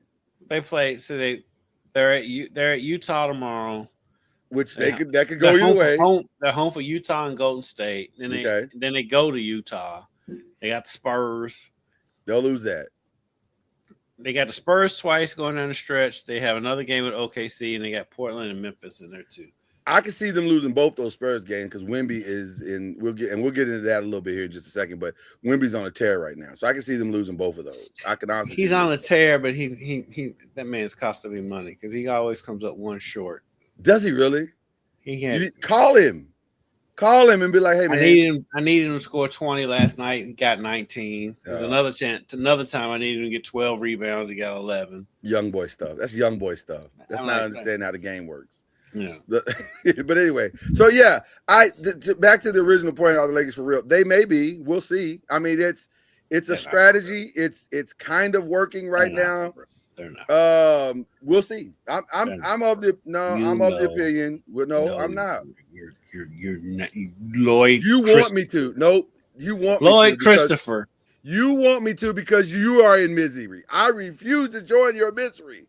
You will be without misery. I don't care about what the Grizzlies are doing. You will be without company on this one. Lloyd Christopher. I believe. You do not believe in that team's defense. You do not. I didn't say that. You didn't even say that. That's not what I said. That is not a quote. That's what I believe. You do not believe that team defensively can beat. I do anybody. Not. I do not. But they'll win that playing game. They're not gonna make the play-in. Stop that. They're not. No. I mean, they'll play a play-in, one of the play-in game teams. They'll win that. That first series. They're not gonna get to the 2 spot. They're not gonna play a play-in team. They're not leaving the 3 or 4. That's where they are. They ain't doing nothing. They're not. Well, you don't want them to do anything. You like the misery. I do want them to do. I do want them to go far. I want them to go far too. By the way, let's move on to something else. Then fall on their face. Let's move on to something else. By the way, let's move on to something else. Then fall on their face. Oh, you're Stephen A. Smith. You're Stephen A. Smith now, Do which not. I don't know if that's a good thing. Yes. It's a lucrative thing though. It's very lucrative. The Celtics beat the Thunder, not decisively, but they won the game. Like now, let's context matters. I think this is like the fourth game in 5 nights for. And they just got Jalen back. They're working Jalen back into the So I'm not going to overreact as some of our peers are. I will never overreact to a regular season game. Yeah, are they the biggest threat? Maybe we'll see. I'm not going to count the Knicks out yet. I think the Knicks are still legit. They're playing. The Knicks are fine as long as they don't have to play the Pistons. Yeah, because the Pistons have had the Knicks number all season long. Like as the Spurs have had the Thunder's number, so have the Knicks had. I mean, the Pistons had the Knicks number, and I fully expect Cade Cunningham will come back and be healthy, and they'll make it interesting in the East. It won't be as cut and dry as some of our peers are trying to make it out to be. So let's get to the final question of that. Who's the MVP right now? I mean, Shea's gonna win it. I have a problem with that. I don't. I do. He broke Wilt Chamberlain's record. He did, but also you can't. He's missed a lot of games. And not to his own fault, but he hasn't missed. He hadn't missed the requirement. He's yeah. I agree. He hasn't missed the requirement, but I think Cade being punished, which it appears he's going to be, for something that was completely out of control. I think they got to fix that in the. That rule doesn't allow for nuance. Right. And that's what I'm saying. In the offseason, they got to fix that. This kid is first team All-American, I mean All NBA, and to not let him be that because he's going to miss it for something that was a fluky situation is crazy to me. Because that's not only costing them an accolade, but it's probably costing them money. Money, right? And that's not cool. Like he didn't plan to have his lungs collapse. So how do you punish him for that? That's weird to me. But we got to do better with the nuance of the rule, and I don't know. So I think it's Wemby, Shea. I'm gonna be honest with you. I don't think it's Luka. Luka's played phenomenal, but it can't be Luka because it happened late. It didn't happen. It hasn't. He's led the league in scoring all season, sure, but also it's a surge, and I don't think a surge is supposed to be rewarded with an MVP. Is it an MVP type performance? 100%. Should he at least get some votes? Possibly. But is he the guy? I don't think so. I think it's either Shea or Wemby for me. Yeah, it's either Shea or Wemby. I think Wemby may have won some voters over with what he said the other day. I won Draymond over. He won Draymond over. He won Stephen A over too. Yeah, and I have no problem with what he said because he's not wrong. He's not wrong. Yeah, he's not wrong. But I think it's going to come down to Shea, Wemby, and Joker, and I think. Well, I don't think Joker's going to get it because there's fatigue. You know how it is. There's right. Yeah. There's fatigue, and there's this funny little thing called defense. Yeah. Well, and Wemby call that out, and so I think now they're all going to look at his defensive numbers and go, "Oh, dang, we can't reward that." I think Wemby may have saw my tweet about watching Joker play defense. Well, listen, as you know, that's one of our most fun things to do. We thoroughly Joker play defense. We thoroughly enjoy Joker defense on this show. It is a good time. If you like watching that is the definition of smoke and mirrors. It is. Yes. It's a good time. It's a good time. We mentioned this earlier as we get to the rest of the stuff. Darius Acuff signed his Reebok deal right now. And shout out to Shaq and Allen Iverson for pulling this off. This is a good look for them. I like the fact that Reebok has decided we're going to get all the guys, the up and comers that can make noise in a different way, because that's really, because you know what happens. The Angel Reeses and the Darius Acuffs of the world, they end up being cult followers like an Allen Iverson was, and they sell as much as anybody else sells because the culture likes them, and I think these guys are that. So real quick, Ty Simpson had his pro day yesterday, and yeah, all you had to do is turn on ESPN for 5 minutes. Oh my God, it was unbelievable. And so Dan Orlovsky, and this is what he, by the way, let's be very clear, this is why they pay him at all. It's for moments like this where the take is so outlandish. I was gonna say ridiculous, but outlandish. And he'll say, "But you gotta look at the tape." I have. I looked at the 15 games that he's played. I watched the games. Alabama's on every week. Right. Stop, man. You gotta stop. Somebody's gotta stop him. Is what I would like. They literally got destroyed by Mendoza's team. Yeah. Head to head, in the Rose Bowl. Head to head was awful. And arguably the best receiver from last season was not usable for Alabama this season. Right. It was on his team. Go look at here's the most telling thing about Ty Simpson. Go look at the best receiver on their team who was a top 3 receiver in college football as far as talent, and see what his numbers are. That should tell you who Ty Simpson is. That tells you way more than anything else you can look at. So if you can't get the ball to that guy. And I like Ty Simpson. I do. But like, he's a good kid. Yeah, and he's a good player. He's a good player. He is a good player. Decent player, good kid. But miss me with this. Stop. And he's not day one starter. This clown even said, "Who did Mendoza beat?" or something. He said something wild like that. And I'm like, he beat Ty Simpson. Well, he beat everybody. They were undefeated. Like they didn't lose. He played in the biggest game of the year. Right. Scored the game-winning touchdown. They beat everybody. What are you talking? You sound crazy, bro. They beat everybody. That's literally how a national championship works. You beat the most people and you win the national championship. That's what he did. So what are you talking about? Dan Orlovsky is amazing to me. Shout out to him though, because listen, it's good money if you can get it. If you can get it and do it, it's good money. And Dan seems like a nice guy. I've been in the same room with him a couple of times. Yeah. Seems like a great guy. But sometimes just like, what are you talking about? What are you talking about? Him and Chris Canty.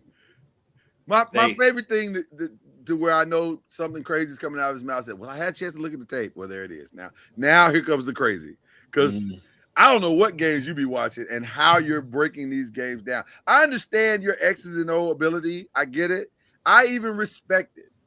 But also, that's a micro look at most things.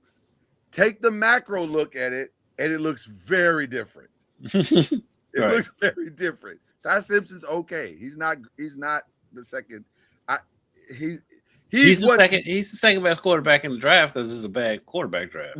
That's where I was going. He's the second best, not because he's the second best, but he's the second best because out of whoever's left in this draft, he's the second best. You understand what I'm saying? It's not because he's really that good. You're exactly right. No, you're exactly right. There's a reason why he came out this year, not next year, when very intelligent. He's going to be in the draft. Very intelligent. Because if Dante Moore would have stayed in, we wouldn't be having this conversation. Right. We would not be having this conversation. So there you go. All right. Stuff we're watching, Paradise. The finale is Monday. But the ramp up has been outstanding. Do you watch Paradise? I do watch Paradise, but I always wait for it to finish before. And I'm gonna tell you something. I should have the first couple episodes. I should have. I really should have, because this is killing me because it's so good this season. And here's the other thing. I don't know how they're going to wrap up. They say that the finale is Monday. When you see the ramp up to the seventh episode to going into the final episode, you're like, how are you going to get to a finale? Because this is a lot. There's a lot of moving parts in this thing. So it's really, really good. It's really, really good. A couple episodes. Oh, it's so good. Already been renewed for the third season, by the way. I'm at the part where the pregnant lady finds him. Yeah. Yes. Yeah. And so even that's a good time. It's a weird time. I'm gonna be honest with you. It's a crazy time when you you see how it unfolds. You're like, this is wild. But it's so good. So we're Paradise fans here. So it's fantastic. Fantastic. Just as the Cross finale was fantastic. If you watch Cross, fantastic. What is that? Alex Cross? Oh my God, you gotta get on Cross, bro. You gotta get on Cross. Yeah. Yeah, Amazon. Amazon. Is that the one with your boy from The Office? No, it's from it's Aldous. What is Aldous Hodge? Is it Aldous Hodge? Is his name? Yeah, Aldous Hodge is the star. I haven't watched that. It's Aldous Hodge and the guy from the Old Spice commercials that was like, I'm on a horse. Him, Isaiah Mustafa. He's like an actual actor. He's an outstanding actor. He's so good. I'm shocked that he's as good because that character on the Old Spice is such a caricature that I never thought he'd be like an actual actor. But when you watch him, he's really good. In Cross, he's outstanding. So shout out to Isaiah Mustafa. He's really, really, really, really good. But Cross is a good time as well. If you like Paradise, Cross is also very, very good. You will okay, I'm gonna have to check it. I haven't seen that one. You will enjoy it. Listen. For the ladies, it's going down tonight. Ladies, get ready for Tank and Tyrese. Question. I already know where you're going. But go ahead. These dudes don't have 20 songs between them. Okay, so to be fair, Tank might, and here's the reason why. If you follow the rules of verses is what you sang, what you wrote, what you produced. If you look at Tank's discography, he for sure has 20, which is why I think Tank is going to wash Tyrese, by the way. Because Tyrese, I don't remember him writing for people or producing for people like that. Now the verses tonight might reveal some things that we didn't know about Tyrese's discography, but you can't sing Sweet Lady 14 times or sing Shame 14 times. You got to sing other stuff. Tyrese have 20 songs, like literally just 20 songs, because he only has like 1 or 2 albums. No, I think he's got more than that. I just don't think they're like albums that are that memorable. He has Tyrese is what's his name that used to play for the Mariners? Foreigner. Ichiro. Ichiro. He's Ichiro. He's gonna get a single. He'll give you a single from every album he's ever done. He'll give you a single. Now, but it's been years though. I know it's decades. Now, the ladies are going to love this because these dudes are going to. Oh, yeah, they're going to come out there and shirts off. And they're going to be gyrating. Gyrating. They ain't going to have no shirts on. They're going to be moving them hips. Right. and they got those kinds of songs. They have and they're good looking guys. Songs that the ladies love. I don't want to hate on the brothers, but I'm like, I can't name 20 songs total between the two of them. I can't either. But if I'm being honest, I can't either. But I think Tank will get closer to the 20 than Tyrese will. I'm pretty sure Tank low key has more songs. Because I'm pulling up Tyrese's discography now. He does. Right, because he's produced a lot of, like, he produced for B2K, he produced for Jamie Foxx, he's produced a lot. Matter of fact, I discovered that when he did the Tiny Desk. And he brought out some songs that he wrote, and I was like, "Oh, I didn't know you wrote that, fam. You got some bikers out here." So that part. So 20 for Tyrese. How you gonna act like that, sweet lady? What am I gonna do? I don't even know what that is. Lately, okay. I'll give him Shame. Shame is a great song. I don't want you to play any of those songs right now. Like Sweet Lady. 20 is a lot. Lately. Yeah, 20 is a lot. 20's a lot. I don't think they even understand. And maybe they're not going to do 20 because the last couple of verses they did like 13 or 14. So that feels 20. more. That feels more in their wheelhouse. They don't have 20 hits total combined between the two of them. They don't. It's going to be tough. It's going to be like 20? 20's a lot. I don't think people understand 20's a lot. 20 is a 30-year career, usually. Yeah. Usually. Yeah. That's why when you look at the people who've been on verses, those are all people who have been around for a long time. The people that have 20 hits are producers, writers, and legends. Right. Exactly. That if you don't fall into those three categories, like you Babyface could do a verses of his own songs and the songs he's produced. Yeah. Matter of fact, that could be the competition. Babyface can do a verses against himself.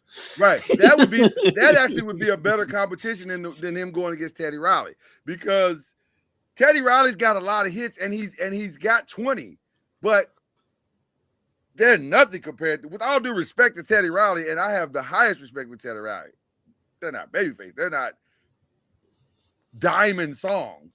And Babyface got diamond songs. He performed at Bourbon and Beyond here a couple years ago when we went, and like he did a whole medley of songs he produced, not even his own songs. And it was like, damn. Right. You sit there. I've heard that medley, and you sit there going, I forgot about that. Oh my God, I forgot about that. I didn't even know about that. Like I can know you wrote that, but it does sound like something you would write. He's just, So this is going to be, if you're a woman, you're gonna love this versus. It's gonna be a great versus. Also, they're gonna be on stage a long time because they're both long-winded. They're gonna talk about all kinds of stuff. They're gonna with their 10 songs. Respect to my brother. This is my brother right here. This is not a competition. This is it's gonna be all that. So just get ready for all of that. Yeah, it's gonna be a lot of talking. Yeah. It'll be a 3-hour verse for sure. But to fill the space, because Taking Tyrese is going down tonight.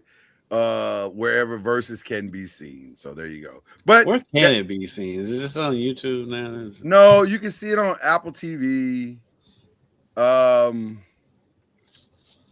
guess Versus has its own platform. I don't know. It's a lot harder to find than it used to be. And I don't think they do the Instagram thing anymore. Like they're trying to be more professional. Although I think that's what has hurt it, because the thing that made it cool was that they just pulled up on Instagram with a iPhones and shot it, and there it was. Like that's, to me, is what made it kind of amazing. COVID was a simpler time. But even post-COVID, when they got out, it was still good. Like, put them on the same stage and put them on Instagram. That still works. Like, you don't have to make it complicated. I think they way overthought verses at this point. Nobody will have a more successful verses than the Locks. No, I'm outside. Jada said I'm outside, and he was. Jada is the king of verses, in my opinion. Yes. He's the king. He is the quintessential king. And it doesn't matter. I'll take sober Jada or drunk Jada, although drunk Jada is a really good time. Drunk Jada is hilarious. Drunk Jada is outstanding. I am a massive fan of Drunk Jada. I gotta tell you. So that's going down tonight. But then also, you guys know it. It's going to be all basketball all weekend long for most of us who are sports fans, and we are deep sports fans. So I am looking forward to watching these games. And the start of the baseball season. Shout out to the start of the baseball season. Is there a game that's happening this week in baseball that's going to have your attention? Because you keep bringing it up. So it feels like you got your eye on something. What do you have your eye on? I really don't. It's on our air. You just like baseball, and it's on your No, network. I don't like baseball until October.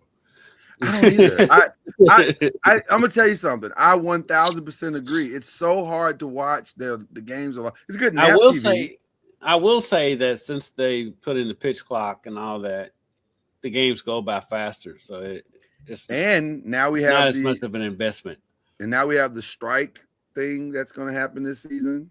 Yeah. Where it's like a strike challenge type thing. Like you can challenge a pitch. They did it last night, and a pitch that was a strike was called a ball, and the coach was like, I think you tap your hat or something, and they tapped the hat and overturned the calls, which is gonna make a lot of umpires upset because that's Yeah, we've got the MLB on NBC now. So well, there you go. There you go. All right, so let's give some shout outs. There was one I just had and I just lost it. So you go first because I gotta get mine mentally back. I'll give my shout out to what we talked about at the top of the show. My story I did yesterday with Daryl Griffith Jr. and Bird Gang flag. Because his daddy's famous.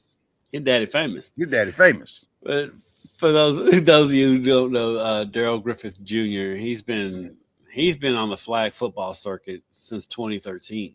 He started out with adult women, and now he's got teenagers. And like flag football is one of the fastest growing sports in America right now, and so especially amongst girls. And so he's got his team. They're playing in the Under Armour National Tournament. They're starting in Nashville this weekend.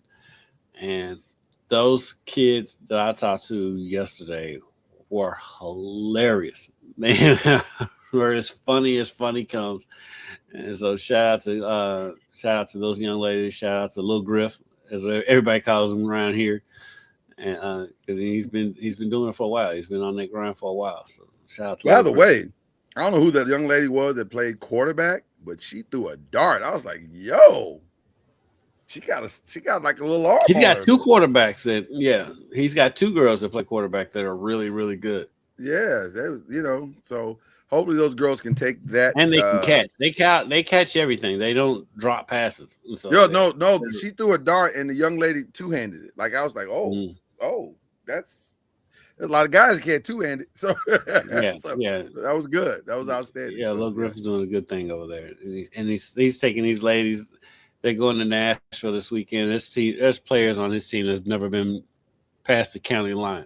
So he's giving back to the community. So shout out to him. Prayers up for them. That's we hope that they go do their thing. I have a weird shout out. My first one is a weird shout out. Shout out to Mac McClung, who everybody wants to say, he's just a dunker. He's just a dunker. Well, he just set the G League scoring record. He picked up 59 of them things. I mean, he's been playing in the G League for 10 years. So. He's outaged.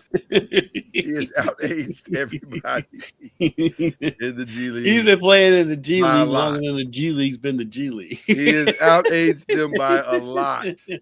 So we have to take that in consideration. The man is old by G League standards. Should there be an age limit to the G League?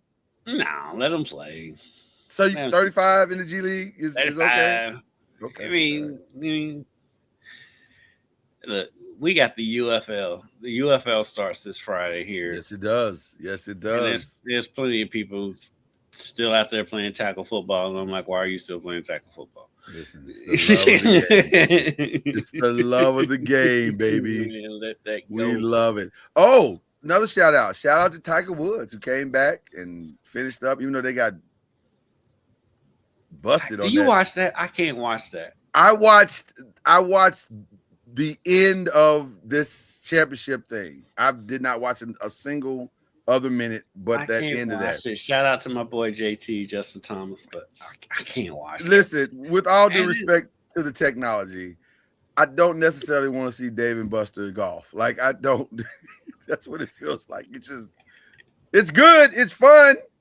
But it's Tiger Woods on the Wii. Like, it's what it is. Like, and then it's like they've had actual college basketball games that they've bumped the start of to show this nonsense? Well, they bumped some stuff. Although it wasn't a lot of stuff to show that night because it was mostly just NIT type stuff. But they definitely bumped it and was like, "We're going to feature this." Bumped. Was it Louisville? I think there was a Louisville game. They did. Right, they did. They did bump a Louisville game. They didn't go to the late because they were showing this nonsense. Yeah, they like, what are we doing? The money, there's contracts and deals done behind it, and Serena's man is, I think, at the helm of this thing, like Alex Ohanian. I think he's got a big, even though his team won, or the team he sponsors won or whatever. So that was interesting. But the big thing for me was Tiger. Let me say this. This is just gospel truth for me. For me, until he decides to put his bag away, if he shows up, I'm showing up. I know he's not going to win anymore. I know he's not going to win anymore. The good thing with Tiger, it's only a 2-day investment. He's going to play on Thursday and part of Friday, and I'll be there. Now we'll suffer together. I can't remember the last time he's played on the weekend. At this point, we're suffering together. And by the way, a lot of times he gets hurt by Friday when he realizes he ain't gonna make the cut. Well, listen. This week he was not definitive in that he was going to play in the Masters. He said, "I'm trying. I'm really, really trying to get back." And so now the irony of it is he looks outstanding. Like he looks great shape, and you're like, so you're not back? Like you look like you're back, man, but then you got to keep in mind he's fitted. He's fitted, and he's had a bacchiotomy. Right, several times over, like not even once. And he had that car accident. What did LeBron say? Not one, not two, not three. He's had a lot of surgery on backs and knees and elbows. And see, if Tiger might have gout too. Tiger might have the gout. Now that is very true. He might have that gout. But yeah, it's a tough situation for him. So I don't. LeBron got that gout. LeBron don't have the gout. LeBron does not have the gout. Despite what Kendrick said, he does not have that gout. Not have the gout. Not have it. It's not true at all. See, we never get no shoes. We are never getting no shoes, and it's for moments like this. Thanks, Kendrick. Hey, if I'm the reason we're not getting shoes, I take pride. You are the reason. You are the reason. The man hears everything.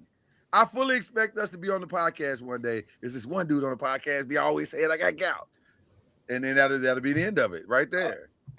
Well, he'll laugh about the gout. He probably won't like that I call him out for missing 4 games for hitting his elbow on a shoe. That's all I'm saying. You gotta take some off. Take some off so we can get the shoe. At least till we get the shoes. Hold on, man. At least enough has not been. They have not made enough of a deal about this. This dude missed 4 games. I'm saying take some off hitting his elbow on a dude's shoe. Okay, but have you seen the shoes with the Rattler? They're amazing. I would wear those shoes all the time, everywhere. You only saw him once because he missed like 4 games after that. You know what? It's never gonna happen. It's never gonna happen, and it's all. You know what? I might just do my own thing with these shoes at this point. Like the thoughts and views of Kendrick Haskins do not mirror that which is of noise, media, and entertainment. So missed 4 games for hitting his elbow on the shoe. Oh my God, he won't let it go. He won't even let it go. So this is the comedy of it. I know that's what a joke is, and I stand by the joke. By the way, I have to stand by the joke. Because that's how this works. You can't abandon the joke in comedy. You have to stand by it, and it goes one way. So there you go. All right.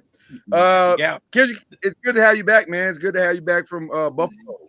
I'm sure you enjoyed it. I'm glad to be back from Buffalo. Are you? I could not. There's nothing. I'm more gladder about than being back from Buffalo. I don't know why they hit me just now, but it did.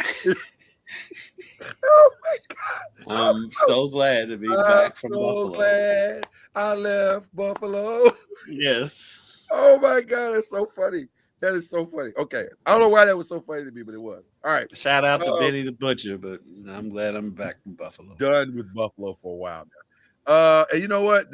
I'm done with the whole Western side of New You York. don't want no parts of none of that over there. No, You're done with that. Syracuse, Buffalo. I'm good. Well, Syracuse don't want to go to stores, so that's a different thing. What's that? You made me forget what I was gonna say. That was so funny. I was gonna say something. I just lost it. So I should leave it alone. Do want to shout out to the Swan Street Diner. That place was awesome. Did they deliver? Did they deliver? That breakfast is. I tried amazing. to send you a list of places. Wing nuts. Was that good too? Okay, Fantastic. I tried to send you a list. Shout out to Eric Wood, former U of L offensive lineman, Buffalo Bill offensive lineman. He validated Wingnut for you. He sent us a list and He sent you a Adolph's. list too. Two places we on his list were good. Adolph's and You ignored Wingnut. my list, is what you're saying. You didn't send me. I never got it. I sent you a list. I thought I did. Maybe it was the wrong person. Maybe somebody else in Buffalo is having a good time at my expense. You sent it to I thought I sent it to you, bro. somebody with the gout. I didn't. He doesn't have gout. I want to be very clear. He does not have gout. It's not a thing. Okay, that's it. It's all we got. We're done with the show today. Just enjoy your weekend, have fun, find something to watch. There's plenty of stuff to watch. And I didn't even talk about some of the other shows. Where are you at the Traders? Are you making any progress? We watched a few episodes the other night. We're on the second season. Okay. With Phaedra. So you're finding out right now with Phaedra. Yeah. Phaedra's amazing. Phaedra's by herself at this point.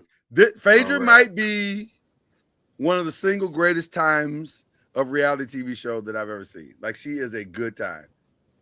Yeah. She's a good time because she's so calculated and diabolical, and she doesn't care. She does not care. And she's not. Yeah. But like the people with her though are stupid. They're awful. They're super stupid. They're a whole degree of stupid. Yeah. Yeah, they are. Like, because like if Phaedra was on the first season, they would have rolled. They would have steamrolled through everybody. 100%. But like the other two traders that she was with to start were incredibly stupid. 100%. They were terrible. By the way, I don't know what we're thinking of, and I know we got to go, but if you're not watching Tournament of Champions, I don't know what you're doing with your life. That is as good a time as you can get. If you're a foodie, you love Tournament. It doesn't get any better than that. And I'll say this: American Culinary Cup, very close second. Very, very good time. I gotta get.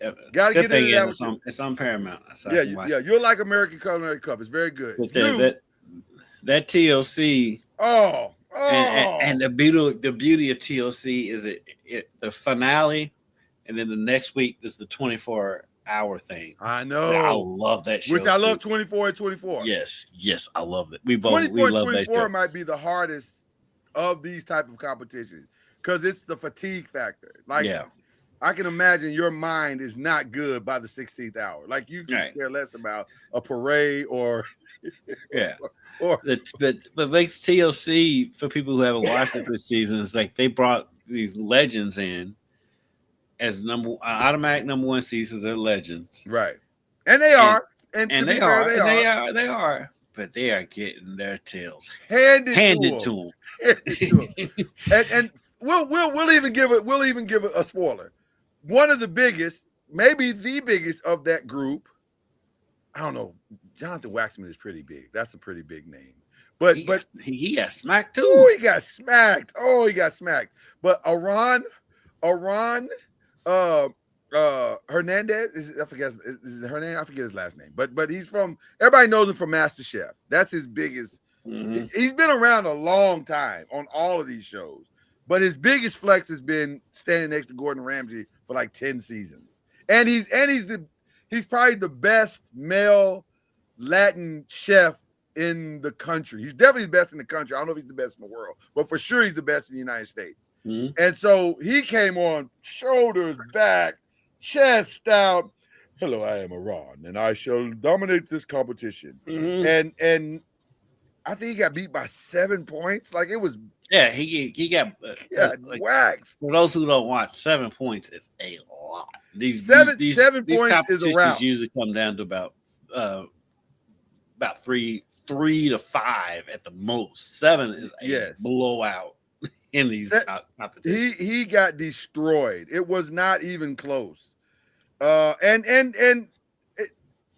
they don't understand. The main reason they don't understand is because they don't understand how the game is played. They think it's all about cooking, and they find out very quickly it's not. Yeah, so they have a thing on there. If you Sanchez, I don't know why I said Hernandez. I think I was thinking of the football player, but yeah, Aaron Sanchez. Yeah. If you haven't watched the show, they have a thing. It's called the randomizer. Yes. To which they spin all these things. It's totally fixed, but whatever. Come on, he cannot be more perfect. We want to change the first one and from fish to steak, and then it comes up fish again. Stop it. Yeah. Clearly, somebody's behind the thing. Stop it. Like, I get it. So the randomizer is 4 wheels they spin, so they have to cook according to what's on the randomizer. And a lot of the legends that are coming in, they're just cooking. They're not cooking for the randomizer, and that's how they are getting smacked. Which is the key to the whole thing. The if you don't key figure to that the whole part thing out, is the randomizer, and they are all getting every legend that's lost is because they did not play to the randomizer. They just went out there cooking. Which is ironic because Guy Fieri says at the beginning, "Let's go to the randomizer." Here's what the randomizer says. These are the things you must have on the randomizer. Like I can't make this any clearer than I'm making it for you. And they going out there thinking, "Oh well, I'm such and such. My food will be," and their food probably does taste better. It probably is good, and also it's not going about a randomizer. You don't use the randomizer, you're losing. You're That's losing. simple. and Iran, what made Iran's loss so bad is they lost to a salad. Like, come on, man. You're supposed to lose to a salad. You lost to a salad? Bam. That's embarrassing. That is. I guarantee he comes back next season. I guarantee he ain't going out like that. Because he said, this is the hardest show I've ever been on. Right. Yeah, because it's not just cooking. I bet you he didn't even watch an episode before he came. There's no way any of them did. Because they all losing the same. All the legends are losing the same way. Right. He was like, "Wait, what? What?" Because he looked so shocked when he lost. He was like, "What? I lost? Yes, yes, you lost." And it wasn't. You could tell as he was cooking, "Oh, he's gonna lose." Mm-hmm. He doesn't get it. He does not understand the assignment at all. Yeah, because if you watch the show, if you veterans of watching the show, like Lloyd and I are. Yeah, early in the early rounds who's going to win, who's going to lose pretty early on. Doesn't take long to figure out where this is going. Like it's all about the randomizer. Yeah. Does not take long to figure it out at all. And it's now the next round when they're done with. I think this Sunday they got one more. Yeah. No, they're done. Open round. No, that's it. Open round. We're in the second round now. Yeah, we're in the second round now. Yeah. So it's gonna get good now. It'll get good now. Yeah, because like now everybody knows the game, and so now it's gonna get the conversation better. But shout out for them to getting Iran because that's a hard get because he don't do a lot of stuff outside of his regular stuff. He just doesn't. And so the fact that he had time was cool, and they got him is cool. But boy, he took the L. That was a massive L. Okay, we're out of here. God bless you. God keep you. The quote Kev on stage. We'll see you at the conference. Cue the whistle. Come true.